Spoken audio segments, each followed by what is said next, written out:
और आशा करता हूं कि श्रावण मास में ऐसे दिव्य वचनों का श्रवण हम सब अभी आचार्य जी के श्रीमुख से करने वाले हैं।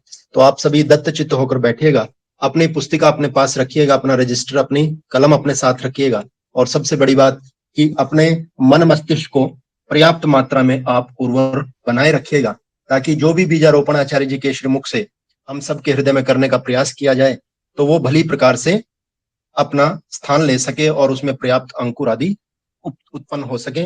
मैं आचार्य जी से निवेदन करूंगा कि आज जो हमारा संध्या का जो क्रम है और उसके साथ साथ आज का जो एजेंडा, जिसमें शिव को श्रावण से क्यों जोड़ा गया है, लोग जल लेके आते हैं, उनके पीछे क्या अभिप्राय है या होना चाहिए, उस सब के संबंध में भी हम सबको मार्गदर्शन मिलेगा। मैं पूज्य आचार्य जी से निवेदन करता हूं कि वो हम सबको लाभान्वित करें। ओम। आज की इस बहुत ही पुनीत अवसर पर कक्षा में उपस्थित सभी प्रबुद्धजन, आर्यजन, आप सभी बहुत ही जिज्ञासु प्रवृत्ति के व्यक्तित्व हैं। अपने बहुत ही महत्वपूर्ण समय में से आप समय निकाल करके सीखने का प्रयास कर रहे हैं। बहुत कुछ आप पहले से जानते हैं, उसमें ही थोड़ा बहुत और मिला करके उसको सुदृढ़ करने का प्रयास कर रहे हैं। हम सब मिलकर के कुछ महत्वपूर्ण बातों पर यहाँ चर्चा करते हैं, जिसका कुछ निष्कर्ष निकल सके और हम समाज में भी उसका प्रचार प्रसार कर सके। हमारा उद्देश्य आप लोगों को स्पष्ट रूप से बताया गया था कि आर्ट्स जो हमारे ग्रंथ हैं, आर्ट्स जो हमारी पुस्तकें हैं, महर्षि दयानंद सरस्वती जी का जो साहित्य है, उसके माध्यम से जो ऋषियों की प्राचीन परंपरा है उसको अनवरत हम आगे बढ़ाएंगे और धीरे धीरे करके एक एक चीज सीखते जाएंगे। भारत देश पर्वों का देश माना जाता है।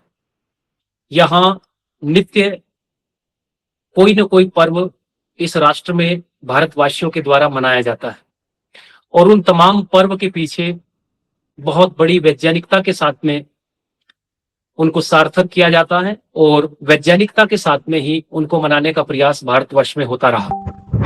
लेकिन धीरे धीरे इस प्रकार की विकृतियां आती चली गई, जिसके कारण से वो जो वैज्ञानिक प्रवृत्ति थी, वो जो वैज्ञानिक स्वरूप था, वो धीरे धीरे अवैज्ञानिक होता चला गया और उसमें बहुत सारे क्षेपक जुड़ करके उनकी दिशा भिन्न होती चली गई, जिसके कारण दशा लोग भटकते चले गए। हम लोग क्या प्रयास कर सकते हैं कि हम वैज्ञानिक तथ्यों के आधार पर उनको समझ सकते हैं, अपनी शंकाओं का समाधान कर सकते हैं और फिर बहुत सारे अपने भाई बहनों का हम देश के भीतर समाधान करके उनको वैदिक पथ की तरफ ला सकते हैं। ऐसा यदि हम लोग करते हैं तो हम ऋषियों का काम कर रहे हैं, हम महापुरुषों का काम कर रहे हैं, हम देश की उस वेदमयी परंपरा का काम कर रहे हैं जिस पर चल करके भारत विश्वगुरु होता था। पर्व की बात, चूंकि संध्या का विषय हमारा चला हुआ है और संध्या हम लोग परमपिता परमेश्वर को याद करने के लिए और अपने समस्त दुखों की निवृत्ति के लिए और उस मोक्षानंद परमपिता परमात्मा को प्राप्त करने के लिए संध्या उपासना हम लोग करते हैं। लेकिन उसी संदर्भ में अभी बीच में कई सारे प्रश्न मेरे पास में आए थे। आप सभी जिज्ञासु प्रशिक्षकों के द्वारा ही कुछ प्रश्न भेजे गए थे। कुछ लोगों ने फोन करके भी मुझे इन 5-6 दिनों में कई सारी चर्चाएं, कई सारी बातें पूछी हैं, तो उन्हीं के माध्यम से मैं कुछ चर्चा थोड़ी सी करते हुए कक्षा को आगे बढ़ाऊंगा। विषय आप सब देख रहे हैं कि श्रावण मास चला हुआ है। इससे पूर्व मैं बात आरंभ करूं, मैं आप लोगों से एक निवेदन करना चाहता हूं छोटा सा, कि कक्षा में अगर आपको किसी को भजन बोलना है या अपनी बात कहनी है या आप 1-2 मिनट कोई चर्चा, कोई विशेष प्रश्न जो आपके इन कक्षाओं के दौरान आपके जीवन में घटित हो रहा है या आप कोई विशेष कार्य अपने क्षेत्र में कर रहे हैं या करना चाहते हैं, तो उसके संबंध में आप कुछ यहाँ सूचना देना चाहते हैं, बोलना चाहते हैं, तो वो पूर्व में ही आपको लिख करके मुझे व्हाट्सएप पर भेजना पड़ेगा ताकि हम उसी हिसाब से अपनी कक्षा का एजेंडा तैयार कर सके। आप भजन बोल सकते हैं, यहाँ सब स्वतंत्र है, सबको समय दिया जाएगा, लेकिन धीरे धीरे करके आप अपना नाम लिखवा सकते हैं और हर कक्षा में हम आपको अवसर देंगे। विषय बहुत महत्वपूर्ण है और जनमानस के भावनाओं से जुड़ा हुआ विषय है। आप सब जानते हैं कि ये श्रावण मास चला हुआ है, जिसको सावन का महीना भी कहते हैं। भारतवर्ष में 1-2 लाख नहीं बल्कि करोड़ों की संख्या में ऐसे अपने भारतवासी भाई बहन हैं जो इस सावन के महीने में हरिद्वार से जल लाते हैं, गंगा से जल लाते हैं और लाकर के उसको शिवलिंग पर चढ़ाते हैं जल को, और उसमें अलग अलग तरह की प्रथाएं अलग अलग क्षेत्र में प्रचलित होती चली गई। लेकिन श्रावण मास क्या है, शिव क्या है और शिव का स्वरूप क्या होना चाहिए, शिव कहते किसको हैं, क्या श्रावण मास में ही शिव का पूजन करना चाहिए या पूरे वर्ष भर करना चाहिए? ये बहुत सारे ऐसे प्रश्न हैं जो एक आस्तिक व्यक्ति के मन में उठते हैं। पर बंधुओं, विचार करके देखना जरा कि आज वर्तमान समय में जिस तरह की स्थिति भारतवर्ष के भीतर हो रही है, उस स्थिति में आप यदि अच्छा भी कहते हैं तो लोग उसको विपरीत समझते हैं। यदि हम शिव के संबंध में उसकी वैज्ञानिकता के बारे में समाज के बीच में कुछ लोगों से कहते हैं तो लोग समझते हैं कि ये शिव को नहीं मानते। यदि आप वेद के शिव को दुनिया के सामने रखते हैं तो लोग समझते हैं कि ये शिव को न तो जानते हैं और न मानते हैं। क्योंकि ऐसी स्थिति भारत देश के अंदर समाज में पैदा हो रही है कि हम लोगों को गलत तरीके से जैसा शिव का दर्शन कराया गया, शिव के बारे में बताया गया, वही हमारे मनोमस्तिष्क में बैठा हुआ है। हमने उस शिव को जानने का प्रयास और प्रयत्न किया ही नहीं। बंधुओं, जो शिव है हमारे, जिस तरीके से आज समाज में प्रचलित है वो तो सब आप जानते ही है, उसके बारे में मैं कुछ नहीं कहूंगा आपको, वो सब आपके सामने प्रचलित है। एक भी शब्द हम उस बारे में नहीं बोलेंगे कि पौराणिक जगत के लोग या तमाम जितने भी लोग हैं वो शिव को किस रूप में मानते हैं या उन किस रूप में उसकी पूजा करते हैं, कैसे उसको जानते मानते और उसके अनुसार कार्य करते हैं, वो हमारा विषय नहीं है। हमारा विषय है कि महर्षि दयानंद सरस्वती ने कौन से सच्चे शिव को जाना, वो कौन सा शिव था जिसके कारण वो घर से निकले और जिसको जानने के लिए वो पहाड़ों की कंदराओं में, रेगिस्तानों में, नदी पहाड़ों को, झरनों को, नहरों को, तालाबों को, नदियों को पार करते हुए यत्र तत्र सर्वत्र जाते रहे। योगियों के पास, महात्माओं के पास, सन्यासियों के पास, तमाम जितने भी उस समय के तथाकथित व्यक्तित्व थे सबसे वो मिले, लेकिन कहीं भी उनको उनकी आत्मा को संतुष्टि नहीं मिली। आत्म संतोष ऋषिवर दयानंद को प्राप्त नहीं हुआ। सच्चे शिव को बताने में हर कोई विफल हो रहा था, तो एक व्याकरण के आचार्य मिले जिन्होंने व्याकरण के आधार पर और श्रुति के आधार पर, शास्त्र के आधार पर सच्चे शिव के दर्शन स्वामी दयानंद सरस्वती को कराए। वो कौन सा सच्चा शिव था, श्रावण मास में उसकी कैसे पूजा करनी चाहिए, इस बात पर हम थोड़ी सी चर्चा कर लेते हैं, फिर हम अपनी बात को आगे बढ़ाएंगे। जी आचार्य। जी आचार्य जी हो गया। आप सबको स्क्रीन शेयर होगा, आप ध्यान पूर्वक, धैर्य पूर्वक सुनते जाएंगे और प्रयास करेंगे कि अपना माइक सब लोग म्यूट रखेंगे। फिर उसके बाद में हम प्रश्न करेंगे आपस में और कितना आपने इसको समझा है, कितना जाना है। देखिए, मैं आप लोगों को यहाँ कहूं कि आज के समाज में, पौराणिक जगत में अन्य लोगों ने शिव को भांग पीने वाला बताया है, शिव को अलग अलग तरह से लोगों ने दूसरे रूप में प्रस्तुत किया है। वो हमारा विषय नहीं है। हमारा विषय यह है कि वेद के अनुसार शिव कैसा है, तो उस विषय पर हम चर्चा करना चाहते हैं, वो ध्यानपूर्वक सुनेंगे। आप स्क्रीन देखते जाएंगे, स्क्रीन आपको स्पष्ट रूप से दिखाई देगी, पढ़ते भी जाएं आप। वेदों में शिव का स्वरूप, वैदिक एवं पौराणिक दृष्टिकोण का तुलनात्मक विश्लेषण, ये हमारा विषय है कि वैदिक और पौराणिक दृष्टिकोण से अगर हम शिव की बात करें तो वो किस तरीके से हम कर सकते हैं और कैसा दर्शन अपने भीतर हम पैदा कर सकते हैं शिव को लेके। क्योंकि श्रावण मास चला हुआ है, मैंने एक बार आप लोगों को एक चर्चा की थी, अगर आपने गंभीरता से कक्षाओं को लिया है तो मैंने आपको बताया था कि श्रावण मास में ये चातुर्मास लग जाता है, सावन का महीना लगता है और श्रावण मास आरंभ होते ही चातुर्मास आरंभ होने से, जिसको चौमासा भी कहते हैं, इसमें वर्षा होने लगती है और वर्षा में महात्मा लोग, सन्यासी लोग, वानप्रस्थी लोग, वो समाज में, नगर में, गांव में जाकर के समाज के लोगों को जीवनोपयोगी बातें, आर्ष परंपरा की बातें, सत्य और वेद की बातें जनमानस को बताते हैं और वो जीवन जीने की कला उनको सिखाते हैं जो वर्ष भर सीखते हैं। और लोग चूंकि वर्षा ऋतु में खाली हो जाते हैं, वो भी उनके प्रवचनों का आनंद लेते हैं। तो इस मास में शिव कल्याणकारी परमपिता परमात्मा का चिंतन किया जाता है और वो कैसा शिव है, आइए उसके बारे में थोड़ा सा हम समझे।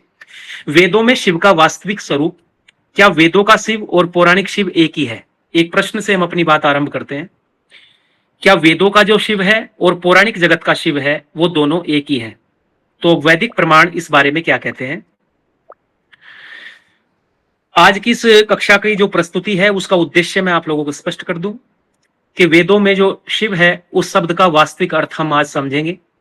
शिव शब्द की व्युत्पत्ति हम जानेंगे कैसे होती है और वेदों के मंत्रों के आधार पर शिव के स्वरूप का अध्ययन करेंगे। पौराणिक एवं वैदिक अवधारणाओं का तुलनात्मक विश्लेषण करेंगे और महर्षि दयानंद सरस्वती का मत शिव के संबंध में क्या है इसके बारे में भी जानेंगे, क्योंकि आर्यो ये हमारे लिए जानना नितांत आवश्यक है। जिस शब्द को लेकर के स्वामी दयानंद के भीतर प्रकाश पैदा हुआ, उनकी आत्मा में, उनके अंतःकरण में सत्य को जानने की जिज्ञासा बढ़ी, वो शिव ही है। जहां से आर्य समाज का एक कहते हैं कि एक बीजांकुरण जहां से हुआ है वो शिव शब्द ही है। इसी सच्चे शिव को अगर हमने नहीं जाना तो निश्चित रूप से हम समझते हैं कि हम अपने जीवन में उतने सफल नहीं हो पाएंगे जितने हम हो सकते हैं। तो इसलिए शिव को जानने से पहले हम समझेंगे कि जो शिव शब्द है वो किस धातु से बना है। तो शिवु कल्याणे एक धातु है जो सत्यार्थ प्रकाश में भी आप इसको पढ़ सकते हैं।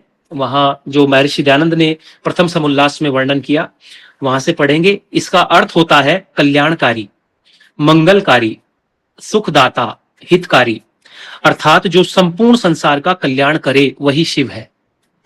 यानी वेद कह रहा है कि जो कल्याणकारी है वो परमात्मा ही शिव है, जो मंगल करने वाला है वो परमात्मा ही शिव है, जो समस्त प्राणियों को सुख देने वाला है निस्वार्थ भाव से, जिसका कोई भी कर्म अपने लिए नहीं होता, जो 6 के 6 परमपिता परमात्मा के द्वारा प्रदत्त जो व्यवस्थाएं हैं उन व्यवस्थाओं के आधार पर परमात्मा सारे जनमानस को सुख देने वाला है, इसलिए वो परमात्मा कल्याणकारी होने से शिव कहलाता है। अब ये जो शिव शब्द है क्या व्यक्ति विशेष का नाम है? यहां एक प्रश्न खड़ा किया कि क्या शिव किसी व्यक्ति विशेष का नाम है? वेदों में शिव मुख्यतः गुणवाचक शब्द है, यानी वेद में किसी भी व्यक्ति का, किसी भी स्थान का, किसी भी समुदाय का, किसी भी इतिहास विशेष का जिक्र वेद के अंदर नहीं है।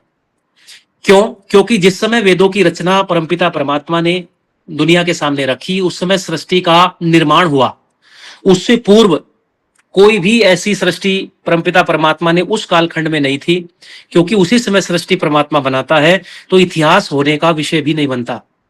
सृष्टि बनाई, बनाते ही उसमें कैसे विचरण करना है मानवों को उसका ज्ञान दिया, तो इतिहास का जिक्र उसमें नहीं है, तो शिव नाम का व्यक्ति तो नहीं हो सकता। लेकिन फिर भी वेद मंत्रों में शिव शब्द बहुत बार आया है, तो उस शिव का अर्थ क्या है?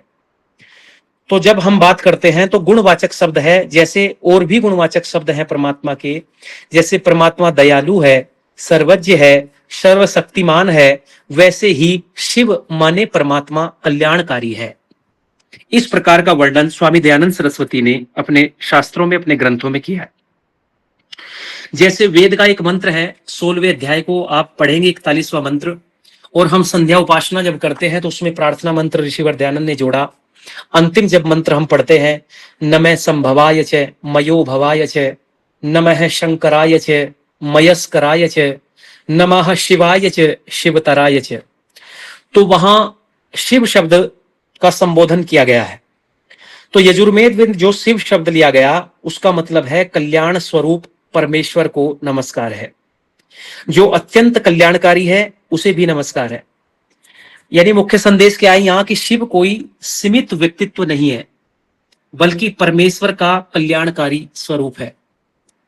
वेद उसको गौणिक रूप में स्वीकार कर रहे हैं, उसके गुणवाचक नाम से परमपिता परमात्मा के कल्याणकारी होने से उसको शिव कहा गया।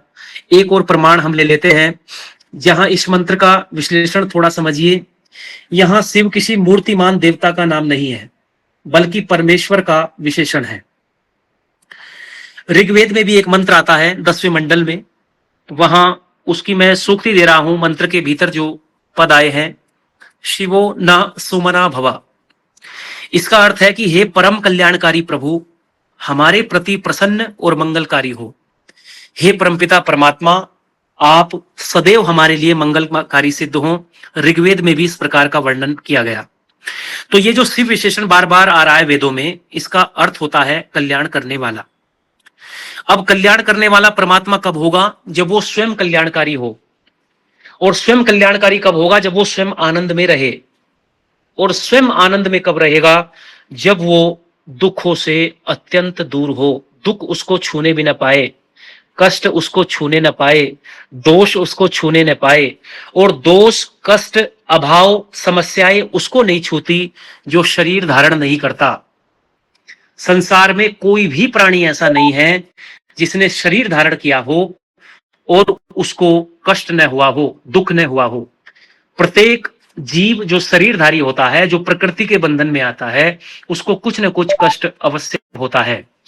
और यजुर्वेद में प्रमाण दिया गया है कि वो परमात्मा ऐसा है कि जिसको कष्ट छू नहीं सकता, क्योंकि वो परमात्मा अकायम है। स प्रियगा शुक्रम अकायम, अवर्णम अस्नाविरम, शुद्धम अपाप विद्धम। ये पूरा मंत्र नहीं पढ़ रहा हूं मैं, केवल इतना बताता हूं कि वो परमात्मा कल्याण कैसे कर सकता है, क्योंकि वो स्वयं आनंद स्वरूप है। और जिसके पास आनंद है वो दूसरों को आनंद दे सकता है, दूसरों का कल्याण कर सकता है। वही शिव कहलाने योग्य है, क्योंकि वो परमात्मा सर्वव्यापक है, तेजस्वी है और अकाय है, माने शरीर रहित है, काया से रहित है। तो पवित्र होने से और पाप से सर्वथा रहित होने से परमात्मा कल्याण कर सकता है। इस प्रकार से उसको समझना चाहिए। थोड़ा सा आगे बढ़ते हैं। यजुर्वेद में स्पष्ट कहा गया है, 32वें अध्याय का 3रा मंत्र कहता है कि न तस्य प्रतिमा अस्ति, उसकी कोई प्रतिमा नहीं है। यजुर्वेद के 40वें अध्याय में जो 8वां मंत्र अभी हमने पढ़ा, उसमें कहा गया है कि वो अजन्मा और निराकार है। उस परमात्मा की कोई मूर्ति नहीं है। वो परमात्मा कर्म बंधन या जन्म मृत्यु उसको नहीं होता, जन्म नहीं होता, मृत्यु नहीं होता। तो ये जो वेद के मंत्र के प्रमाण मैं आपको दे रहा हूं, इन प्रमाणों के आधार पर यह स्पष्ट हो रहा है कि परमात्मा जन्म मृत्यु से परे है। तो परमात्मा कर्म के बंधन से भी परे है, और परमात्मा कर्म के बंधन से परे है, तो वो परमात्मा, उसको कष्ट, उसको दुख, उसको बाधाएं, समस्याएं उसको छू नहीं सकती। इस तरीके से हम समझ सकते हैं। आगे थोड़ा सा और आगे बढ़ते हैं। यदि शिव ईश्वर है तो, अब देखिए एक प्रश्न है हमारे सामने, यदि शिव ईश्वर है तो क्या होगा? वह जन्म नहीं लेगा। यदि शिव ईश्वर है तो उसका जन्म नहीं होगा। वो शरीर नहीं रखता, यदि ईश्वर है तो शरीर होगा नहीं। वो सर्वत्र विद्यमान होगा। यदि शिव को आप ईश्वर मानते हैं तो वो जन्म नहीं लेगा, वो शरीरधारी नहीं होगा, वो सर्वत्र विद्यमान होगा, वो एक देशी नहीं होगा। ये गुण, ये क्वालिटी वेद स्पष्ट रूप से कह रहा है। जो मैंने प्रमाण दिए आपको, उन्हीं प्रमाणों के आधार पर यह स्पष्ट हो रहा है कि वेद में शिव शब्द आया है तो वेद का जो शिव है वो शिव निराकार है, वो कल्याणकारी है, वो गुणवाचक है, वो परमपिता परमात्मा का ही एक नाम है, जिस शिव का वर्णन वेद के अंदर किया गया है। इसको थोड़ा सा और ऐसा समझेंगे हम कि मंत्र जब कह रहा है कि न तस्य प्रतिमा अस्ति, तो प्रतिमा का क्या अर्थ होता है? क्या खाली प्रतिमा का अर्थ मूर्ति होता है? तो जब हम शास्त्र को पढ़ते हैं तो प्रतिमा का मतलब होता है समान रूप। प्रतिमा का मतलब होता है मूर्ति। प्रतिमा का अर्थ होता है प्रतिबिंब, यानी किसी के तुल्य स्वरूप। अब यहां स्पष्ट हो रहा है कि ईश्वर किसी प्रतिमा में सीमित नहीं हो सकता। अगर वो प्रतिमा में सीमित हो गया तो वो सर्वव्यापक नहीं रहेगा, वो एक देशी बन जाएगा, एक स्थान का होके रह जाएगा। फिर उसकी सर्वव्यापकता भंग हो सकती है, और वो सर्वव्यापक यदि नहीं होगा तो फिर वो जीवात्माओं के ठीक ठीक कर्मों का फल भी नहीं दे सकता, क्योंकि वो एक देशी होने से अन्य देश की जीवों के कर्मों को कैसे जानेगा, और नहीं जानेगा तो फिर न्यायकारी भी नहीं हो सकता। तो इसलिए उस परमात्मा को प्रतिमा स्वरूप में मानना, प्रतिमा में सीमित कर देना, ये अल्पज्ञ मनुष्यों का काम हो सकता है। ये न तो वेद का आदेश है, न ये परमपिता परमात्मा का आदेश है, और न ये आर्ष परंपरा का प्रतिमान है। इसलिए एक शब्द और आता है शिव के साथ साथ, जिसको कहते हैं रुद्र। अब रुद्र कौन है? तो रुद्र धातु से रुद्र शब्द बना है। इसका मतलब होता है रुलाना या दुख हटाना। दो अर्थ किए हैं ऋषिवर ने। रुद्र का अर्थ करते हुए लिखते हैं कि जो दुष्टों को दंड दे वो रुद्र है, और दुखों को हटाने वाले से भी रुद्र है। यानी जो सज्जनों को दुख आते हैं, उन दुखों में सज्जनों की भीतर आत्मबल पैदा करने वाला, जब कष्ट आते हैं, बाधाएं आती हैं, अच्छा काम करते करते भी परेशानियां आती हैं, तो उस समय में उस परमपिता परमेश्वर का हम ध्यान करते जाएं, ईश्वर का नाम लेते जाएं, शुद्ध रूप में लेते जाएं, तो क्या होगा कि उन सज्जनों के दुखों को दूर करेगा परमात्मा। यानी इतना आत्मबल देगा, इतनी बुद्धि देगा, इतना सामर्थ्य देगा, आसपास का वातावरण ऐसा क्रिएट करेगा, आसपास आपके ऐसे उत्तम सज्जन आपसे मिलना आरंभ करेंगे कि जो आपके कष्टों को थोड़े ही समय में छू मंतर कर देंगे। तो वो सब परमपिता परमात्मा व्यवस्था बनाता है। इस प्रकार की बात जहां होती है उसको रुद्र कहा जाता है। तो रुद्र और शिव में यह अंतर हुआ है कि रुद्र मैंने न्यायकारी। देखो रुद्र का बहुत सुंदर अर्थ किया है ऋषि ने, और वो कहते हैं न्यायकारी, न्याय करने वाला। परमात्मा न्याय करेगा तो वो रुद्र है, क्योंकि दुष्टों को दंड देना भी परमात्मा का न्याय है। जहां परमात्मा दयालु है वहां न्यायकारी भी है। एक व्यक्ति पाप कर रहा है, अधर्म कर रहा है, अन्याय कर रहा है, लेकिन फल फूल रहा है, तो इसका तात्पर्य यह नहीं है कि ईश्वर उसको दंड नहीं देगा। परमात्मा एक एक कर्म का फल देता है, इसलिए वो रुद्र है, और वो रुद्र होने से न्यायकारी है, और शिव मैंने कल्याणकारी। तो दोनों एक ही परमेश्वर के गुण हैं। तो अब तक हमने ये सीखा है, ये जाना है कि जो शिव नाम परमपिता परमात्मा का वेदों के अंदर आया है उसका मतलब है कल्याण करने वाला। जो रुद्र शब्द आया है उसका मतलब है न्याय करने वाला। अब ईश्वर के केवल एक नाम नहीं है, ये बार बार आप सब जानते हैं, पढ़ते हैं, शास्त्रों में आपने पढ़ा है, आर्ष ग्रंथों में पढ़ा है कि ईश्वर के अनेकों नाम है, असंख्य नाम है ईश्वर के। वेदों में अग्नि शब्द आया, मित्र शब्द आया, वरुण शब्द आया, विष्णु शब्द आया, प्रजापति आया, रुद्र आया, शिव आया। ये सभी उसके गुणों के अनुसार उस परमात्मा के नाम है। तो महर्षि दयानंद क्या कहते हैं इस संबंध में कि परमात्मा एक है, उसके नाम अनेक है। नाम उसके जो है वो गुण कर्म स्वभाव के अनुसार है। जैसे जैसे गुण हैं, जैसे जैसे कार्य परमात्मा करता है, और जैसा स्वभाव परमपिता परमात्मा का है, उसी के आधार पर उस परमात्मा के नाम असंख्य हैं। अब ये तो था हमारा वैदिक शिव। लेकिन जो पौराणिक लोगों ने शिव बनाया है, उस पौराणिक लोगों ने शिव को किस तरीके से वर्णित किया।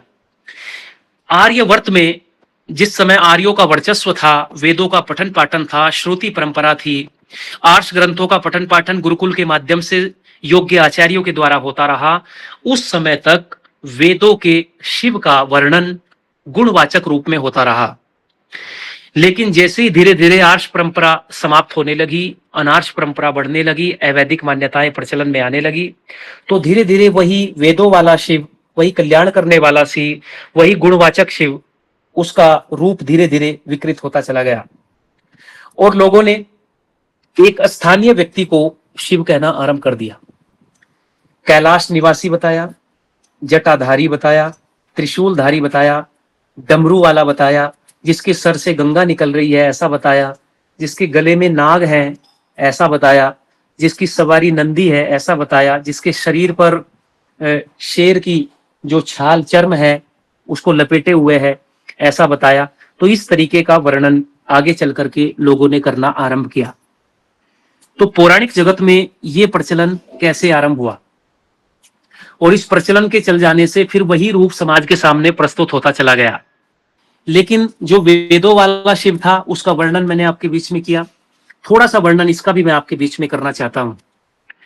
पौराणिकों का जो शिव है, उस शिव के बारे में हम लोगों ने ठीक रूप से जानने का पौराणिक लोगों ने प्रयास ही नहीं किया, क्योंकि ये कैलाश एक भौगोलिक दृष्टि से हमारा ही क्षेत्र है। कैलाश मानसरोवर जो आज इस समय चाइना के कब्जे में है, बहुत बड़ा क्षेत्र है, ये पहाड़ी क्षेत्र है बिल्कुल।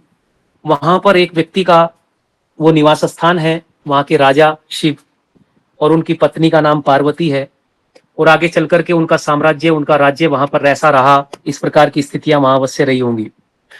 लेकिन उस शिव को भगवान कहना, उस शिव को ईश्वर कहना कितना ठीक है, ये सब आप बुद्धिजीवी लोग स्वयं अनुमान लगाएंगे। मैंने आपको वेद वाले शिव का वर्णन भी किया, और अब पौराणिक शिव का भी थोड़ा सा चर्चा हम कर रहे हैं। आप सब देखते हैं कि शिव मैंने कल्याण करने वाला। जैसे परमात्मा मानव मात्र का कल्याण करता है, ऐसे ही इस संसार में भी एक पदवी ऐसी है जो समाज का कल्याण करती है, जिसको कहते हैं शिक्षक, आचार्य, गुरु। गुरु को भी कल्याणकारी बताया गया है, क्योंकि गुरु हमारी अविद्या का नाश करता है, विद्या की वृद्धि करता है, अज्ञान हटाता है। इसलिए गुरु जो है वो अज्ञान का नाश करने से, ज्ञान की वृद्धि करने से हमारा कल्याणकारी सिद्ध होता है हमारे लिए। इसलिए उसको भी शिव की श्रेणी में रखा गया। तो एक उपदेशक कैसा होता है, एक कल्याण करने वाला व्यक्ति कैसा होता है, उसका वर्णन शायद इस चित्र में किया हो। किसी चित्रकार ने जब चित्र बनाया तो उसका ऐसा वर्णन किया होगा, उसके मस्तिष्क की उपज रही होगी। क्योंकि एक भजन के माध्यम से काव्य रूप में व्यक्ति बात कहने वाला होता है, एक प्रवचन के माध्यम से गद्य रूप में कहता है, और कोई चित्र बना करके भी अपनी भावनाओं को समाज के सामने प्रकट करता है।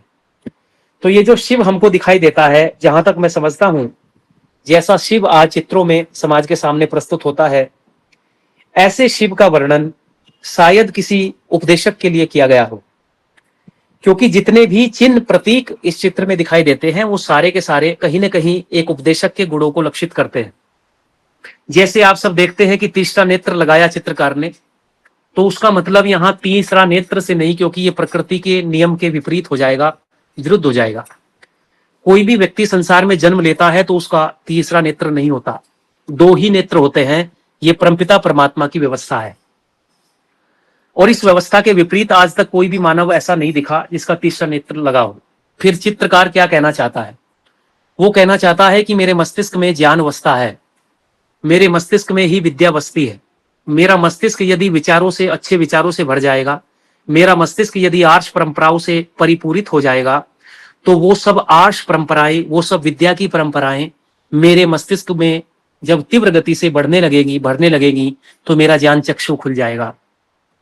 यानी मेरा ये भ्रुकुटी जिसको कहते हैं, भ्रू के मध्य के बीच का स्थान, यहां मेरा ज्ञान चक्षु है प्रभु, और मैं इतना ज्ञानी बन जाऊं, इतना विद्या का विकास कर लूं कि प्रभु मेरे ज्ञान का, मस्तिष्क का ये तीसरा नेत्र यानी मेरे ज्ञान का विकास हो।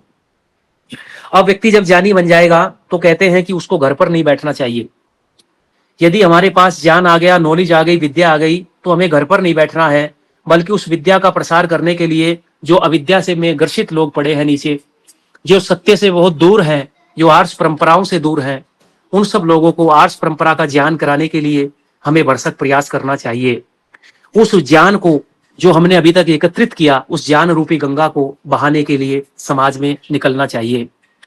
तो ये जो चित्रकार ने शिव ने का चित्र बनाया, इसके सर से गंगा निकल रही है, तो गंगा इसी बात का संकेत करती है कि ये जो ज्ञान की गंगा है, ये कोई पानी की गंगा नहीं है, इसको ज्ञान की गंगा कहा गया। जब हम ज्ञान को समाज में लेके जाते हैं तो आप देखते होंगे कि जो ज्ञानी लोग होते हैं उनको बहुत सारी बाधाओं का सामना करना पड़ता है, बहुत सारी समस्याओं का सामना करना पड़ता है। लोग उनको गालियां देते हैं, उनके ऊपर कीचड़ फेंकते हैं, उनका उपहास उड़ाते हैं, उनको तरह तरह के व्यंग्यों का सामना करना पड़ता है, और इस तरीके के विचारधारा बहुत सारी समाज में आती है। तो देखिए आप चित्रकार का मस्तिष्क कहाँ काम कर रहा था कि उसने एक उपदेशक का चित्र बनाते हुए माथे पर चंद्रमा लगा दिया, वहां सूर्य नहीं लगाया, कोई अन्य ग्रह तारा नक्षत्र नहीं लगाया। चंद्रमा इसलिए लगाया कि हमको क्रोध नहीं आना चाहिए, और क्रोध उसको नहीं आएगा जिसके पास ज्ञान है, जिसके पास नॉलेज है, जिसके पास विद्या है। जिसने स्वाध्याय नहीं किया, जो कुछ जानता नहीं है, थोड़ा जानता है, अल्प जानता है, लेकिन ज्यादा अपने आप को दिखाता है, ऐसा व्यक्ति 2-4 कोई प्रश्न करेगा तो तुरंत उसको क्रोध आ जाएगा। तो कहते हैं कि उपदेशक का कार्य क्रोध करना नहीं है। ये सब चीजें हमको ऋषिवर दयानंद से सीखनी चाहिए। स्वामी जी ने पहले अपना विकास किया, अपना ज्ञान को बढ़ाया, और बढ़ा के घर नहीं बैठे, घर से बाहर निकले, उस ज्ञान का प्रकाश करने के लिए समाज में गए, और जाकर के कितने लोगों ने अपमान किया, लेकिन पलट करके मेरे ऋषिवर ने कभी किसी का प्रतिकार नहीं किया। आप देखिए कि एक व्यक्ति ने तलवार निकाली और निकाल के कहा कि अभी तुमको मृत्यु के घाट उतार सकता हूं। इतिहास में आप सब पढ़ते होंगे, लेकिन तुरंत तलवार को हाथ से खींचते हैं, मोड़ते, और मोड़ के कहते हैं कि मैं इसको तुम्हारे पेट में घुसेड़ करके तुम्हारे मृत्यु के पास, देवता के पास भेज सकता हूं। लेकिन एक सन्यासी का ये कार्य नहीं होता, एक उपदेशक का ये कार्य नहीं है। जाओ अपने गुरु को, रंगाचार्य को लाओ, और लाकर के मेरे साथ शास्त्रार्थ करो, आप ऋषिवर दयानंद की जीवनी में पढ़ेंगे। तो कहने का तात्पर्य यह है कि चंद्रमा शीतलता का प्रतीक है, हमें शीतल रहना है। और गले में आप सब देखते हैं कि कंठ को नीला कर दिया, लाल नहीं किया, पीला नहीं किया। ये नीला कंठ इसलिए किया गया है कि उपदेशक तरह तरह की बातें समाज में लोगों की सुनता है, निंदा, चुगली, ईर्ष्या, द्वेष, तरह तरह की बातें समाज में सुनने को मिलती हैं। तो कहते हैं कि वो जो जहर है ईर्ष्या, द्वेष का, निंदा, चुगली का, उस जहर को एक उपदेशक कंठ तक रखे। अगर वो हृदय तक चला गया तो याद रखिए, हृदय पर पहुंची हुई बात वो वाणी से बाहर आ जाती है। जो बात दिल तक पहुंच जाती है वो चेहरा उसको एक्सप्रेस कर देता है। इसलिए हम लोगों को ये प्रयास करना है, उपदेशक वर्ग को ये प्रयास करना है कि हम लोग समाज में जाएं तो सबकी बातें सुने, लेकिन अच्छी अच्छी बातों को समाज में प्रचारित करें और गलत बातों को, जहर को केवल कंठ तक सीमित रखें, उसको हृदय तक ना ले जाएं। गले में सांप लटकाए, सांप अब सब जानते हैं कि जहरीली गैसों को समाज में, वातावरण में सोखते हैं, कार्बन डाइऑक्साइड छोड़ते हैं। तो तात्पर्य यही है समझने का कि हम सारे जहर को, समाज के अविद्या रूपी जहर को सोखते चले जाएं और विद्या का प्रकाश करते चले जाएं। भारत और आर्यवर्त बनाने की तरफ हमारे सब कदम उस तरफ बढ़े और प्रभु परमपिता परमात्मा इस कार्य में हमको शक्ति दे, ऐसा ईश्वर से मांग करें। और ये गुण हमको नाग से, सर्प से सीखना चाहिए। आप देखेंगे कि शेर की छाल तन पर लगा दी है। चित्रकार ने यही छाल क्यों लगाई? तो उपदेशक को कमजोर नहीं बनना है। आप देखते हैं शेर का जब जिक्र आता है तो सीना गर्व से भर जाता है। शेर यानी साहस का प्रतीक है, शेर यानी शौर्य का प्रतीक है। तो एक उपदेशक कमजोर नहीं होना चाहिए, उसका शारीरिक व्यायाम इतना उत्तम हो, उसका शरीर बलिष्ठ हो, उसके चेहरे पर ओज हो, उसकी वाणी में ओजस्विता हो, वो जब बोले समाज में तो लोग उसको सुनने वाले हो। तो इस तरीके का शरीर, इस तरीके की वाणी, इस तरीके का व्यवहार यदि हम लोग बनाएंगे तो ये शिव जो कल्याण करने वाला शिव है, इस प्रकार का चित्रकार ने कभी दृष्टि से चित्र बना दिया होगा तो उसको हमने चलते चलते चलते चलते किस रूप में आज स्वीकार कर लिया है, ये सब हमारे सामने है। तो इन चीजों का कुछ और अर्थ हुआ करता था, लेकिन आज इसका अर्थ बदलता चला गया। तो जो हम लोगों ने दिनों को शिव के नाम पर बांट लिया, कहीं शनिवार को हमने शनि के नाम पर बांट लिया है, रविवार को अन्य देवता के नाम पर बांटा, ऐसे ही सोमवार को हमने शिव के नाम पर बांट लिया। अब याद रखिए, सोम जो है वो शीतलता का प्रतीक है और कल्याण करने वाला परमात्मा भी शीतलता का प्रतीक है। क्रोध उसको छूता नहीं है, वो परमपिता परमात्मा न्यायकारी है। इसलिए हम लोग उस शिव का जिक्र कर रहे हैं जो कल्याण करने वाला है, सबको सुख देने वाला है। लेकिन स्थिति आज समाज में शिव की कैसी बन गई, ये सब आप लोगों के समक्ष है। थोड़ा शीघ्रता से हम देख लेते हैं। वैदिक शिव हमारा निराकार है, सर्वव्यापक है, अजन्मा है, सर्वज्ञ है और कल्याणकारी है। अगर तुलनात्मक दृष्टि से मैं थोड़ा सा आप लोगों को बताऊं, क्योंकि मैंने दोनों शिव का वर्णन आपके बीच में किया कि आज वर्तमान में जो प्रचलित शिव हैं उनका स्वरूप कैसा बन गया और वैदिक शिव का स्वरूप कैसा हुआ करता था, उसमें आप थोड़ा सा समझेंगे कि वैदिक दृष्टि में निराकार है, पौराणिक दृष्टि में साकार है। अगर नाम की बात करें तो वैदिक दृष्टि में गुणवाचक है और पौराणिक दृष्टि में वो कोई व्यक्त देवता है।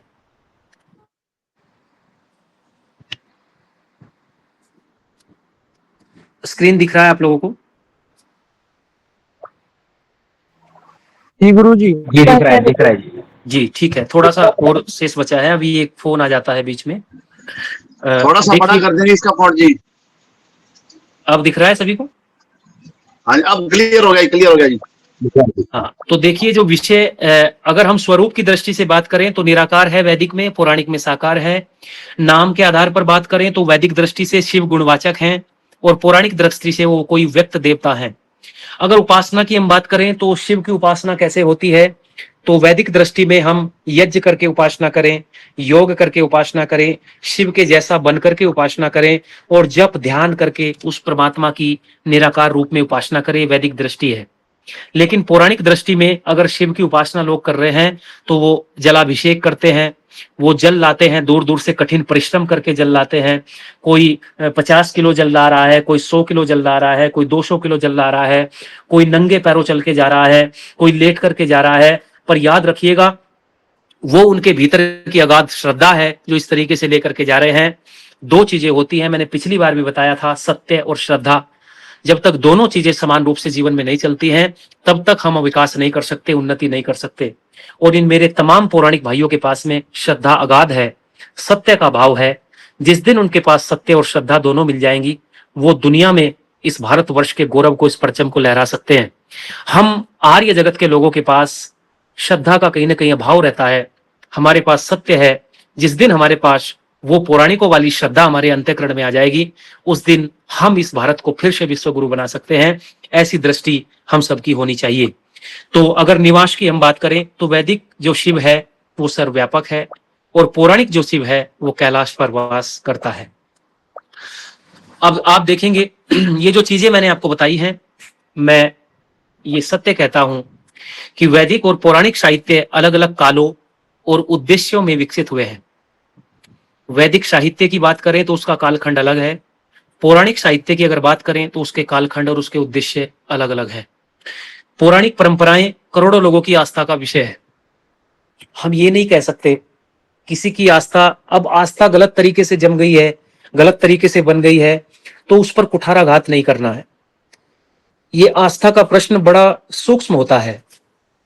व्यक्ति की आस्था हृदय जहां पर जुड़ जाता है, वो फिर अपने उपास्य देव के बारे में, जहां उसकी आस्था टिकी हुई है, उसके बारे में वो लेश मात्र भी कुछ सुनना नहीं चाहता।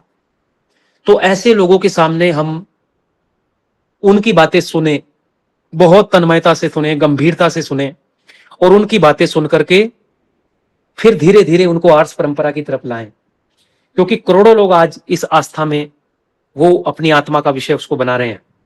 जो भी अध्ययन हमने आपके बीच में प्रस्तुत किया है, उसका उद्देश्य किसी की श्रद्धा का अनादर करना नहीं था, बल्कि वेदों में शिव शब्द के प्रयोग और अर्थ का भाषा शास्त्रीय एवं वैदिक विश्लेषण करना है। याद रखिए, मेरे साथ जितने भी हमारे भाई बहन आचार्य आप प्रशिक्षु जुड़े हुए हैं, शास्त्रार्थ और संवाद दो शैली होती हैं, और इन शैली में प्रमाण चाहिए, तर्क चाहिए और मर्यादा चाहिए। अगर ये तीनों की तीनों चीजें हमारे पास में हैं तो हम समाज में सफल हो सकते हैं। प्रमाण आपके पास हो, तर्क और मर्यादा आपके पास में होनी चाहिए। तो इस तरीके से हम शिव को समझ सकते हैं, शिव को जान सकते हैं और शिव के बारे में विचार कर सकते हैं। ये कुछ चर्चाएं हमने आपके बीच में की है। अब जितने भी लोग यहाँ पर जुड़े हैं, आप सबने शिव के बारे में इस कक्षा के माध्यम से आप सबने क्या समझा, इस संबंध में जो मैंने आपको अभी पूरी की पूरी पीडीएफ दिखाई है, इसके बारे में आपने कितना जाना है, शिव कैसा है, उसके बारे में मैं चाहूंगा कि आप में से एक दो प्रशिक्षु उसके बारे में थोड़ा सा पुनरावृत्ति करेंगे। आप हैंड रेज करेंगे, जो कोई व्यक्ति इस बारे में कुछ बताना चाहता है, बोलना चाहता है, या कोई ऐसा व्यक्ति हमारे साथ जुड़ा हुआ है जो अब तक पौराणिक माध्यम से शिव का पूजन करता रहा है, जो कहीं न कहीं हरिद्वार से जल ला करके वो भी अपनी आस्था का विषय बना करके अब तक ये कार्य करता रहा है और इस कक्षा में जुड़ा है, वो व्यक्ति स्वतः अपना माइक अनम्यूट करेगा और अपने आप बोलेगा। ऐसा कोई व्यक्ति अगर इस कक्षा में जुड़ा है जो अभी तक ये कार्य कर रहा है या करता है और उसका कोई प्रश्न है तो वो यहाँ पूछ सकता है। कोई भी व्यक्ति ऐसा जो जल लाता है हरिद्वार से और शिव की पिंडी पर, शिवलिंग पर ला करके चढ़ाता है, या शिव को वो कैलाशपति के रूप में ही ईश्वर मानता है, ऐसा कोई व्यक्ति जुड़ा है तो वो स्वतः बोलेगा।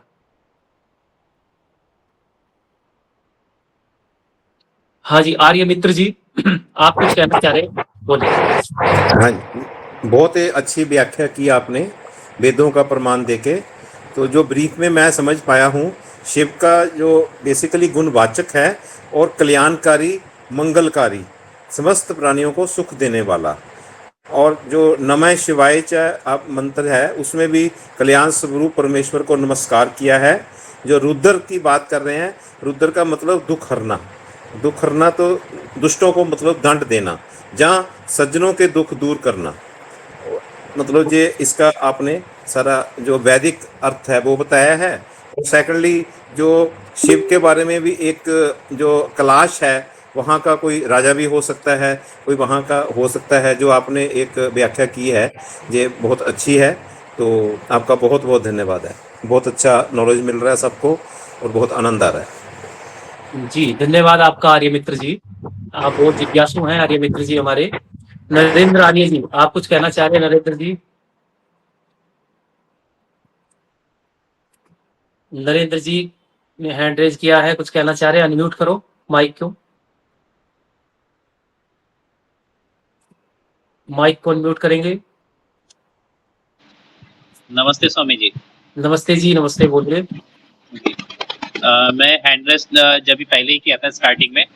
वैसे जो आपने बताया ये काफ़ी अच्छा बताया कि वैदिक शिव और पौराणिक शिव में जो अंतर है, क्योंकि वैदिक शिव जो है वो तो एक गुणवाचक है और पौराणिक जो शिव है वो व्यक्तिवाचक है। तो उसमें कुछ कुछ जो चित्रकार ने कल्पनाएं कर रखी, जैसे चंद्रमा की कल्पना कर रखी है कि उसके माथे में ज्ञान रहता है, तो ज्ञान के आधार पे, और ज्ञान कैसा शांत रहना चाहिए कि ज्ञान रहने के बाद में भी अपनी शक्ति का दुरुपयोग नहीं करना चाहिए, इसलिए शांतता का प्रतीक दिखाया है हमने, और बहुत अच्छी बात लगी मुझे। और ऐसे ही वाणी भी जो है, वाणी में गलत चीजें नहीं बोलना चाहिए या कटाक्ष नहीं बोलना चाहिए, इसलिए वो विष जो है, विष वाणी से नहीं निकलना चाहिए। ये चीजें भी आपने जो बता रखी वो भी काफी अच्छी चीजें है। और जैसे वैदिक शिव में जो गुणवाचक बता रखा है कि पहले जब सृष्टि जब बनी थी उस समय किसी भी मनुष्य का इतिहास नहीं था। वेद में जो बता रखा, वेद जो रचना की गई है तो उस समय किसी भी मनुष्य का कोई इतिहास नहीं था। उस वजह से उस शिव को हम नहीं मान सकते। वो एक गुणवाचक है कि शिव यानी कल्याणकारी, जो कल्याण करने वाला है, सबका कल्याण करता है। तो ऐसा जो शिव है, ठीक है, इस तरीके से कुछ कुछ चीजें बता रखी है आपने, और काफी सारी चीजें हैं स्वामी जी। इतना ही। बहुत धन्यवाद आपका नरेंद्र जी। कहाँ से हैं आप? मैं नागपुर, महाराष्ट्र। ठीक है, बहुत अच्छी। अन्य अन्य कोई व्यक्ति? गोपाल सिंह जी। हाँ जी। गोपाल सिंह जी कक्षा में जुड़े हैं। हाँ जी, हाँ जी।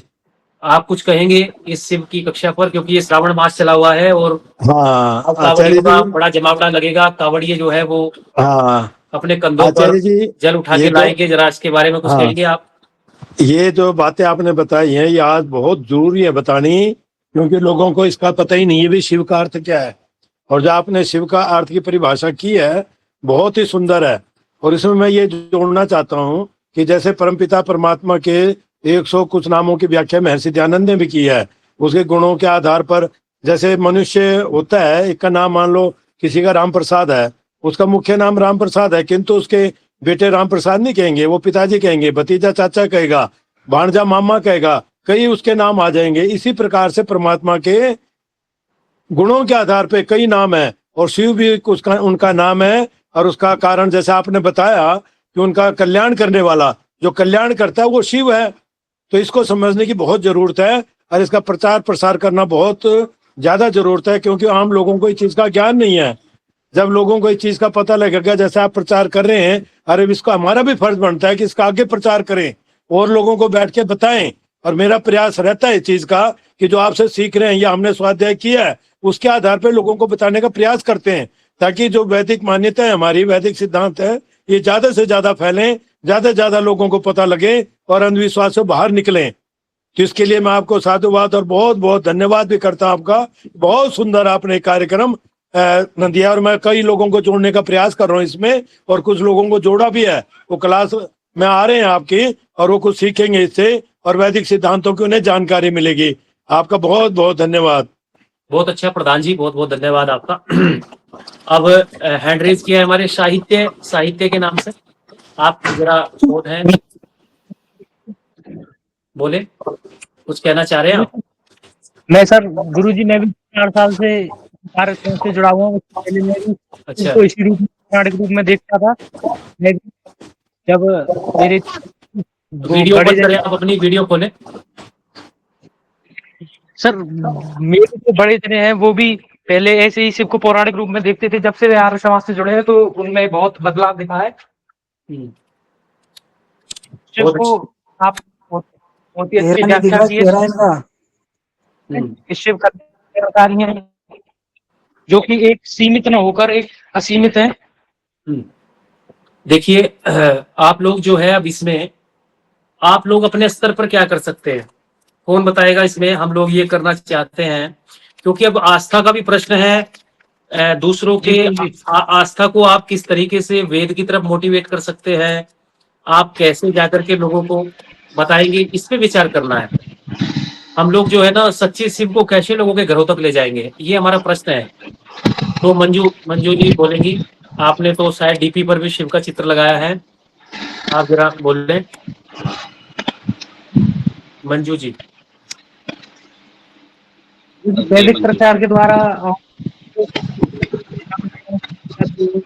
बाकी अनम्यूट कर लेंगे, बाकी अपना माइक अनम्यूट करें, केवल जिसका नाम लिया जाए वो बोले। मंजू जी बोलो। प्रणाम आचार्य जी। हाँ जी, नमस्ते। नमस्ते आचार्य जी। मैं ये कहती हूँ कि हमने वैसे शिवलिंग की जो पिंडी होती है उस रूप में भी शिव को मानना, और शिव ने उस रूप में भी हमें बहुत ज्ञान दिया, और बहुत समय से मैं शिव के मतलब मार्ग पे चली हुई हूँ। पर इतना सब कुछ उन्होंने सिखाया है, बताया है, सब कुछ जानने के बाद मन में एक ये रह गया था कि कुछ सत्य जानना बाकी है अभी। तो प्रभु खुद ये सिखा रहे थे अभी किसी और सत्य से जुड़ना बाकी है। तो अचानक से मेरे मन में वेदों को पढ़ने का, यज्ञ का, हवन का ये अपने आप से आने लगा कि मैं कुछ और जानूं, सत्य को जानूं। तो अपने आप मेरे सामने ये वीडियो आने लगी। शिव ने मतलब सत्य का मार्ग मुझे दिखाया है, और आपने जो आज मेरे सामने मतलब शिव का जो गुणगान किया ना, बस मैं शब्दों में बयां कर नहीं सकती। बहुत अच्छा, बहुत अच्छा लगा उनका जो गुणगान किया आचार्य जी आपने। बीच बीच में कभी कभी बताते रहा करो, बहुत आनंद मिलता है। ठीक है, ठीक है। ईश्वर आपको पूर्ण रूपेण वैदिक शिव की तरफ आपके पथ बढ़े हैं, ऐसी ही विश्वास हम सब लोग करते हैं। और आप निराकार गुणवाचक उस शिव की तरफ बढ़े जिस शिव को प्राप्त करके मोक्ष प्राप्त होता है, सच्चा आनंद और सुख प्राप्त होता है। ईश्वर आपको शक्ति दे, हम ऐसी प्रार्थना करते हैं। अन्य कोई व्यक्ति हमारे बीच में और भी बहुत सारे लोग हैं। भाई संदीप कुमार जी, आप कुछ कहना चाह रहे हैं, बोले। आचार्य जी प्रणाम। नमस्ते जी। आचार्य जी, आपके जो शब्दावली है और जो आपके संदेश है उससे काफी प्रभावित हुआ हूं मैं। वैसे मैं आर्य समाज से, मेरा परिवार भी जुड़ा हुआ है और मैं 10-15 साल से जुड़ा हुआ हूँ। और आपसे भेंट जो मेरठ में हुई थी, अच्छा, आप 5 जुलाई को जब आए थे सम्मेलन में, तो जो आपके प्रवचन थे काफी अच्छे लगे। यानी कि एक सत्य का जैसे जो सत्यता था वो हुई है। लेकिन जिस दिन हमारे भीतर का सत्य जागृत होगा, एक झटके में इस अनार्स परंपरा को छोड़ देंगे और सच्चे शिव को अपने चित्त में स्थापित कर लेंगे। श्रावण के मास में मैंने आपको बताया इसलिए करते हैं सब लोग कि ये सावन का महीना ही है जिसमें वेदों का पठन पाठन भरपूर मात्रा में पूरे राष्ट्र के भीतर होता है। क्योंकि 4 महीने ये हमको पढ़ने के मिल जाते हैं। 4 महीने में बरसात ज्यादा होती है, उस समय संसाधनों का अभाव था, लोगों का शांतिपूर्ण जीवन था, बिल्कुल वो घर पे बैठ करके आराम से, ज्यादा भागदौड़ भरी जिंदगी नहीं थी। आज तो व्यक्ति कारों में बाहर निकलते हैं, रोड पक्के हो गए हैं, इसलिए बरसात चाहे कितनी ही आ जाए लोगों का पहिया रुकता नहीं है। लेकिन उस समय जीवन में इतना ठहराव था लोगों के कि वो समय देते थे, आर्ट्स ग्रंथों को समय देते थे, आर्ट्स परंपरा को समय देते थे और सीखते थे। तो ये जो श्रावण का मास है ये शिव का मास है। शिव मैंने कल्याण करने वाले परमपिता परमात्मा के जिक्र करने का महीना है। इसमें उस कल्याणकारी परमात्मा का पूरा जिक्र करें, उसको सच्चे रूप में प्रतिस्थापित करें, अपने चित्त पर बिठाएं, अपने बच्चों को बताएं। ये चातुर्मास में जितना हम प्रयास कर लेंगे, फिर पूरे वर्ष भर जो है ना अपने कार्यों में लग जाते हैं इधर उधर, फिर उसका अभ्यास करते जाएं। तो ये जो आर्ट्स परंपरा बनी हुई है इसको बरकरार रखें, बना के रखें। तो ये पिंडी का जो जिक्र आप लोगों ने किया है ये सब आप पढ़ेंगे तो ये सब दूसरी तरह की कथा है, कपोल कहानियां हैं, वो सब आप वहां से पढ़ सकते हैं। वो हमारा विषय नहीं था, सच्चा शिव आप लोगों को बताना विषय था। बहुत बढ़िया। आगे कोई और व्यक्ति कुछ कहना चाहता है? लक्ष्मी जी, आप कुछ कहना चाह रही है? बहनी नमस्ते शास्त्री जी। नमस्ते जी। मैं भी आर्य समाज से जुड़ी हुई हूँ, जिला बिजनौर धामपुर से बोल रही हूँ मैं। बहुत अच्छा। मैं आर्य समाज जाती हूँ, वहां जाकर प्रचार करूंगी मैं इस बात का कि जो आपने आज प्रवचन दिया है उससे काफी कुछ बातें अच्छी पता चली हैं। नहीं तो हम लोग मंदिर तो नहीं जाते हैं, मतलब जल भी नहीं चढ़ाने जाते हैं सावन के महीने में, हवन ही करते हैं। हवन हर इतवार में तो हमारे रविवार में हवन वहां होता है। लेकिन जो सच्चे शिव की जो आपने न्यायकारी है, सुख देने वाला है, ये सब जो बातें बताई है आपने सच्चे शिव की, वो सब बातें सुन के बहुत अच्छा लगा। बहुत सुंदर, धन्यवाद आपका। प्रीति आर्या वो भी हमारे बीच में है, वो शायद आज नई कक्षा में जुड़ी है, पहले जुड़ी है कि नहीं, आप भी बोले कहाँ से हैं? नमस्ते आचार्य जी। नमस्ते बहन, नमस्ते आचार्य जी। मैं मोदीनगर से डिस्ट्रिक्ट गाजियाबाद में मोदीनगर पड़ता है। ठीक है, ठीक जी आचार्य जी, मैं जो प्रथम कक्षा थी उसमें जुड़ी थी, जो दोबारा हुई उसमें नहीं जुड़ पाई थी। ठीक है। आचार्य जी हाँ, समय का अभाव होने से हमने सप्ताह में 2 ही कक्षा रखी हैं, क्योंकि बहुत सारा काम हमको करना पड़ रहा है। पुस्तक लेखन का काम चल रहा है, छोटे छोटे शास्त्रार्थ जो हमारे हो रहे हैं आज विधर्मियों के द्वारा, वामपंथियों के, वाम मार्गियों के द्वारा, उनमें समय व्यतीत हो रहा है। सोशल मीडिया पर समय व्यतीत हो रहा है।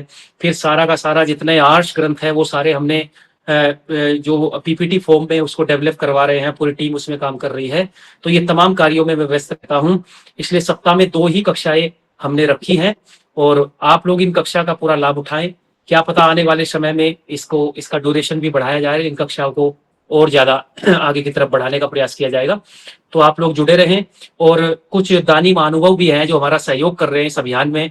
कुछ नाम है वो अगली कक्षा में शायद हम लोग कल उसको करेंगे। मैं जयदेव जी से निवेदन करूंगा, मैं आपको नाम दे दूंगा। कुछ लोगों की तरफ से दान राशि हमको प्राप्त हुई है ट्रस्ट को, वो सब नाम यहाँ पर बोलेंगे। भाई विनोद जी आए हैं, इस कक्षा में जुड़े हैं। विनोद जी जुड़ा हूँ जी, जुड़ा हूँ। नमस्ते आचार्य जी। जी नमस्ते जी। विनोद जी की तरफ से 1100 रुपए की धनराशि हमको प्राप्त हुई है। कपिल मुनि जी की तरफ से हुई है। हमारे कई अन्य और साथी हैं, जयदेव जी की तरफ से प्राप्त हुआ है हमको, और अपने राजेंद्र जी की तरफ से। मैं नाम कल हम इन सब महानुभाव का नाम, राम रतन जी की तरफ से हमको कुछ राशि प्राप्त हुई थी। तो आप सब लोग सहयोग कर रहे हैं, उससे हम इस पूरे पाठ्यक्रम को और डेवलप कर रहे हैं, इसको और सुंदर फॉर्म में बनाने का प्रयास कर रहे हैं, क्योंकि वो पूरी टीम उसमें काम करेगी। तो एक बड़ा अभियान हम निश्चित रूप से इसमें आगे बढ़ाएंगे। तो आप सब लोग इसी तरीके से तन्मयता के साथ जुड़ते रहिए। आज ये विशेष कक्षा हमने इसलिए रखी क्योंकि श्रावण का महीना चला हुआ है और बहुत सारे सवाल ऐसे लोगों के हमारे बीच में आ रहे थे। संध्या आप लोग तैयार रखें, कल यथावत रूप में हम संध्या की तरफ लौटेंगे और मंत्रों का शुद्धिकरण आगे की तरफ बढ़ेगा। जयदेव जी, मंत्री जी कुछ कहना चाहें? स्वामी जी, मेरा एक प्रश्न। जी बोले, माइक को अनम्यूट कर लो एक बार जरा। स्वामी जी, मेरा एक प्रश्न था। बोलो बोलो। कि ये जो वैदिक प्रशिक्षण सत्र चल रहा है पुरोहित वाला, हाँ जी, इसका प्रमाण पत्र आदि भी रहेगा? इसका प्रमाण पत्र अवश्य रहेगा। अच्छा, प्रमाण पत्र अवश्य मिलेगा इसका ऑनलाइन मोड में। उसकी भी हम व्यवस्था कर रहे हैं, प्रिंट करवा लेंगे और आपको आपके एड्रेस पर भेजेंगे। हमारी पूरी टीम काम कर रही है। प्रमाण पत्र हम लोग प्रिंट करवा लेंगे। देख लेंगे कितने लोग जुड़ रहे हैं अभी थोड़ा, और प्रशिक्षण रेगुलर जो ले रहे हैं जी, उनका नाम नोट करते रहेंगे। हमारे जयदेव जी एक व्यक्ति की ड्यूटी लगाए हैं आप मंत्री जी, वो प्रत्येक कक्षा का रिकॉर्ड रखें, और जो प्रशिक्षु लगातार कक्षा अटेंड कर रहे हैं उनको प्रमाण पत्र भी देंगे जब संस्कारों की कक्षा पूरी हो जाएगी। जी स्वामी जी। ठीक और है। स्वामी जी, ये कक्षा कब कितने मंथ चलेंगी, कुछ इसका है क्या आइडिया? 3 महीने की कक्षा है, मैंने शुरुआत में भेजा था, शायद आप जुड़े नहीं थे ग्रुप में। ये 3 महीने की कक्षा है, 3 महीने का पाठ्यक्रम है। इसको पूर्ण करने के बाद फिर आपको प्रमाण पत्र दिया जाएगा। जी, मैं स्वामी जी योगा क्लासेस लेता हूँ मॉर्निंग में, तो मैं जैसे आपने बोला ना कि आप किस तरीके से प्रचार करेंगे, तो हम अपने योगा क्लासेस में ये चीजें बता सकते हैं। उत्तम उत्तम, अति उत्तम, अति उत्तम, अति उत्तम। तो उनको योग भी कई कराते जगह- रहिए और बताते कई रहिए, जगह सारी वैदिक मेरे- बातें बताते रहिए। जी स्वामी जी, कई जगह मेरे योग शिविर अरेंज करता हूँ मैं अलग अलग जगह, तो उस जगह ये प्रमोटिंग के लिए अच्छा है, बताने के लिए कि वास्तविकता क्या है करके। ठीक है, बहुत अच्छा, साधुवाद, बहुत अच्छा। धन्यवाद स्वामी। अन्य कोई व्यक्ति? राम रतन जी उपाध्यक्ष हमारे ट्रस्ट के, वो कुछ कहना चाहे तो? आचार्य नमस्ते। नमस्ते जी। बहुत ही अति सुंदर। आचार्य जी, एक तो मैं बता दूं आपको कि मैं कुछ 45 साल से आर्य समाज से जुड़ा हुआ हूं और मैं ब्लॉक शिक्षा अधिकारी और प्रिंसिपल के पद पे रहा हूं। जहां भी मैं जाता हूं, अब भी, क्योंकि हमारे राजस्थान में ज़्यादा करके सत्संगों का ज़्यादा रिवाज है, तो कल भी एक सत्संग होने वाली है टोंक में ही, मैं वहाँ जाता हूँ और कम से कम 20 मिनट का 10 मिनट का जो समय देते हैं उसमें मैं कोशिश यही करता हूँ कि कम से कम हमारी आर्य परंपरा को आगे बढ़ाया जाए और ये आर्य विचारधारा है इसको कैसे हम आगे बढ़ाएं, तो इस बात को मैं वहाँ रखता हूँ सबके सामने। और काफ़ी लोग उससे थोड़ा प्रभावित भी होते हैं, सुनते हैं, गौर करते हैं, विचार करते हैं। तो वास्तव में शिव का जो ये आपने बताया है अर्थ, ये बहुत ही अच्छा अर्थ है कि पौराणिक शिव में और हमारे जो वैदिक शिव है इसमें वास्तव में अंतर है कि निराकार जो है, न्यायकारी जो है, कल्याण करने वाले हैं, वो हमारे वैदिक शिव हैं। और इधर से जो पौराणिक वाले लोग मानते हैं वो एक शरीरधारी को, व्यक्ति पार्वती पति को ही शिव मान के चलते हैं और एक पिंड को वो सब कुछ मान करके उसके ऊपर जल चढ़ाते हैं। ये कुछ जो कर रहे हैं ये अज्ञानता के वश कर रहे हैं, उनको ये बात का ज्ञान नहीं है उनको कि वास्तव में सच्चा शिव क्या है। लेकिन इसके पीछे उन्हें, जैसे आपने बताई है, श्रद्धा उनकी बहुत ही ज्यादा अटूट है। ये श्रद्धा अगर हमारे साथ में जुड़ जाए योग्यता के साथ में, तो हकीकत में हम अच्छा इसमें कार्य कर सकते हैं। इतना ही। बहुत अच्छा, धन्यवाद आपका। जयदेव जी कक्षा को आचार्य जी, हाँ जी। एक मैं विनोद बोल रहा हूँ। जी विनोद जी बोलोगे। मैं ये जो आर्य समाजी लोग हैं, मैं भी आर्य समाजी हूँ, तो सत्य तो हमारे पास है, लेकिन उसको श्रद्धा के साथ, मतलब सत्य का श्रद्धा के साथ में कैसे समन्वय किया जाए। मतलब जो है वो सत्य तो सत्य होता ना, उसमें दो तो चार ही चार होंगे, उसमें हम इधर उधर की बात तो कर नहीं पाएंगे बिल्कुल भी। देखो विनोद जी, एक चीज है, एक व्यक्ति की आंख में चोट लग गई जी, वो आपके पास आ गया और आपने कहा आओ काणे मेरे पास बैठो, और एक वही वही चीज है, वो आपने कहा भाई साहब आओ, आंख में कैसे चोट लग गई, आंख में कैसे तकलीफ आ गई, कैसे समस्या हो गई, बैठो। तो आंख में तो चोट लगी है ना उसको, जी, तो चोट तो सत्य है ना, चोट सत्य है, ठीक है। लेकिन उसको संप्रेषित कैसे कर दिया आपने। अगर आप उसके दुख में शरीक हो गए, वो सत्य का भास आभास भान आपने उसको इस तरीके से करा दिया, तो ये चीज क्या है कि हमको हमारे भीतर भीतर जो ज्ञान है ना, उससे विनयशीलता आनी आवश्यक है। हम अपने ज्ञान के अहंकार में आके दूसरों को सुनना ही नहीं चाहते, हम केवल एक पक्ष की चर्चा करते हैं, और वही कारण है हमारा कि हम ही सत्य हैं, केवल हमारा ही सत्य है, दूसरे के पास कुछ है ही नहीं। जिस दिन जब हमारे भीतर से ये बात निकल जाएगी, उसी दिन हम समाज को जोड़ना शुरू कर देंगे। पहले दूसरों की सुनो, क्या पता वो बेचारा क्या कहना चाह रहा है, क्या पता उसके भीतर क्या चीज चल रही है। अब धीरे धीरे उसको मोटिवेट करेंगे, धीरे धीरे उसको साथ में जोड़ेंगे। देखो श्याम दाम दंड भेद, चाणक्य कहते हैं कि किसी भी व्यक्ति को साथ लाने के लिए श्याम दाम दंड भेद लगाना पड़ेगा, एक नीति से काम नहीं चल सकता। अगर आप किसी के पास आर्थिक समस्या है, उसको अर्थ देकर के, जैसे आज पाखंडी लोग कर रहे हैं, ये रामपाल जैसे दुष्ट, ये पाखंडी ये क्या कर रहे हैं, ये सब जो है ना धन दे करके, प्रलोभन दे करके, जो फंड आ रहा है विदेशों से उसको दे करके सबके सब जो है ना अपने अनुयायी बना रहे हैं।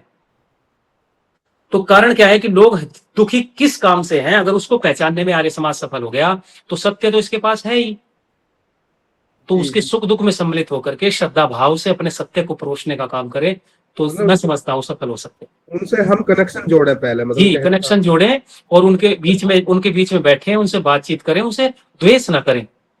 वो हमारे भाई हैं, वो एक रास्ते पर दूसरे गलत रास्ते पर चले हुए हैं, तो ये डीएनए का दोष है, ये बहुत पुरानी हेरिडिटिकल चीजें हैं, वंशानुगत हुई चीजें, ये ठीक हो सकती है। ऐसा नहीं है कि ये रोग ठीक नहीं हो सकता, हो सकता है। प्रयास नमस्ते करें। आचार्य जी।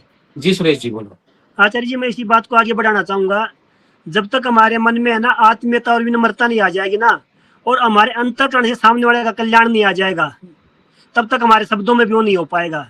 आएगा, ये आएगा, ऐसी आएगा। चर्चा है बिल्कुल जैसे हमें बच्चे को इंजेक्शन लगवाना है। बिल्कुल बिल्कुल आएगा, हम सब लोग मिलकर हाँ। करेंगे, हमारा ही काम तो है ये, हमारी हम ही तो करने आत्मीयता वाले और हैं। अंतःकरण को शुद्ध करना पड़ेगा, और हाँ, सामने वाला दूसरा कोई कल्याण। करने वाला नहीं है सुरेश जी, हम लोग करने वाले हैं। हम शुरुआत करेंगे, कारवां जुड़ेगा। जी हम आचार्य जी लोग बिल्कुल। कदम ही नहीं बढ़ाएंगे, हम लोग आगे ही नहीं बढ़ेंगे, हमारे भीतर खुद ही विनम्रता नहीं आएगी तो किसके आएगी। जी तो आचार्य जी हम लोग बिल्कुल। काम करेंगे, बिल्कुल सब हम करेंगे। ये बोलो कि मैं करूंगा। जी आचार्य जी, मैं मैंने शुरू आगे कर हूँ। रखा है आचार्य जी, इसीलिए हाँ बता रहा हूँ, मैंने आरंभ कर रखा है। मैं बिल्कुल, बिना कल्याण के और विनम्रता की बात नहीं करता, जबकि हम तो हरियाणा अवश्य के अवश्य वैसे अवश्य। बोलने वाले हैं। ठीक, देखिए हमने जो है बिल्कुल इसी चीज को साथ लेके चलना है कि भाई ज्ञान तो नॉलेज तो है हमारे पास, लेकिन इसको दूसरों तक, उन लोगों तक कैसे पहुंचाना है वो सीखना है बस। जयदेव जी जी बोले। आचार्य जी नमस्ते जी। नमस्ते। बहुत आनंद का विषय था और बहुत अच्छी चर्चा सबकी चल रही थी, बहुत अच्छा लगा कक्षा में आज भी। और जो बड़ी मुख्य बात है हम सब के लिए बहुत ध्यान देने की, जो जैसे सुरेश जी ने कहा, जैसे आचार्य जी ने कहा कि प्रमाण, तर्क और मर्यादा, मर्यादा के अंतर्गत ये सारे विषय आ जाते हैं। और हमें बस दूसरे के मन मस्तिष्क में अगर स्थान बनाना है तो उसके मन को स्पर्श करना है, उसके मन को घायल नहीं करना है, बस इतना ध्यान रखेंगे और आगे बढ़ेंगे। बाकी शिव का जो स्वरूप है, जो वैदिक स्वरूप है और पौराणिक स्वरूप है, उसका जो तुलनात्मक विश्लेषण आचार्य जी ने आज हम सबके साथ साझा किया है, तो वो हम सबके लिए बहुत ही प्रेरणादायक है। तो हम प्रयास करें कि उस स्वरूप को बड़ी आत्मीयता के साथ अन्यों के साथ भी हम साझा करेंगे। कल की कक्षा में हम संध्या के मंत्रों का शुद्ध पाठ करेंगे, और आज की इस कक्षा के लिए मैं आचार्य जी का हृदय से आभार व्यक्त करता हूँ, आप सबका भी आभार व्यक्त करता हूँ, और निवेदन करता हूँ कि कल आप 8:30 बजे से पूर्व ही इस कक्षा में जुड़कर आगे की चर्चा में सहभागी बनेंगे। बहुत बहुत धन्यवाद। आचार्य जी से निवेदन, अब कक्षा का समापन। और आचार्य जी एक मिनट। हाँ जी बोलो। मैं कह रहा था हमारे जिले में बढ़िया कार्य चल रहा है इस समय, और पूरी टीम तैयार कर दी हमने। कल धामपुर जाने का हमारा थोड़ा सा विचार बन रहा है। तो ये लक्ष्मी माता जी जो हैं, हाँ जी गाँव बोलिए। कौन सा पड़ता है आपका? धामपुर, ये जिला बिजनौर में आता है। हाँ, खास खास धामपुर। हाँ, खास धामपुर। अच्छा, नेटौर, नेटौर नगीना, नगीने से धामपुर। वो मुझे पता बिजनौर है। से, बिजनौर से नगीना धामपुर। तो माता जी आपसे कैसे संपर्क होगा? आप अपना मोबाइल नंबर बोल दीजिए। मोबाइल ठीक है, नंबर बाद में व्हाट्सएप से ले लेंगे, ठीक है ना? हाँ हाँ ठीक। ठीक। व्हाट्सएप पे नंबर तो है ना अपना? हाँ, ग्रुप पे है तो वहां से ले लेंगे, ग्रुप ठीक पे है? नंबर है हमारा। चलिए, आप सीधे होके बैठेंगे, ओम का उच्चारण करें। अरे आचार्य जी, एक चीज और मैं बोलना चाहती हूँ कि आप जो है एक बार गायत्री मंत्र रोज बोल दिया करिए। ठीक है, ठीक है, ठीक है, अभ्यास हो जाएगा। हमारी जहाँ त्रुटि होगी हमें पता लग जाएगी। चलिए, कल से आरंभ करेंगे, ओम का उच्चारण करें। ठीक है। ओम शांति शांति शांति। सर्वेभ्यो नमो नमः। सभी को सादर नमस्ते। सादर नमस्ते जी, सबको नमस्ते जी। वकील साहब, प्रधान जी नमस्ते। नमस्ते जी, नमस्ते। गरबत नमस्ते। नमस्ते जी, नमस्ते। तबीयत कैसी है आपकी प्रधान जी? नमस्ते। और संदीप बाबू कैसे हैं? वकील साहब, जय हिंद सर। जय हिंद, जय हिंद। अरे प्रधान साहब नमस्ते। नमस्ते जी, नमस्ते। धर्मराज जी। जी नमस्ते। नमस्ते जी।